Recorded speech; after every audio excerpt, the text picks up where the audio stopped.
There are some people who've been forgotten by history, like Elizabeth Jennings, one of the first African-American women to stand up to segregation and win the right to equal treatment, 100 years before the Civil Rights Movement. When a conductor throws Jennings off a horse-drawn omnibus, she pulls herself up and gets right back on. I guess the conductor's turning around, maybe cleaning his hands off, saying, well, that's that. He turns around and she's on the bus, and he gets outraged. Other riders are shocked when the conductor tells the driver not to stop until he comes to a policeman or police station. So the policeman says, does anybody object to this woman being here? Nobody said a word.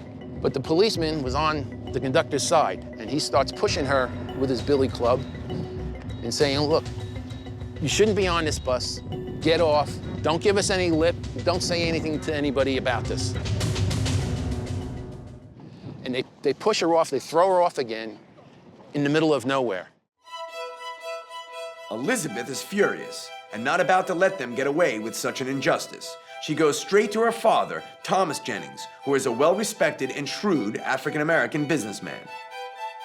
Her father, Thomas Jennings, invented what we would consider dry cleaning today. It was dry scouring. He was the first African-American to receive a patent in 1821. Thomas Jennings is a prominent abolitionist at this time, as is Frederick Douglass, who publishes the story. The incident garners national attention, and there's a huge public outcry. The Jennings family doesn't stop there. Along with a group of leaders in the black community, they hire a young, unknown attorney, a 24-year-old man named Chester A. Arthur, to file a lawsuit. It's his very first case. Now, if that name sounds familiar, it's because Chester A. Arthur went on to become the 21st president of the United States. Just like Lizzie, he came from an abolitionist background. So Arthur did believe in the cause, and then they go to trial 6 months later.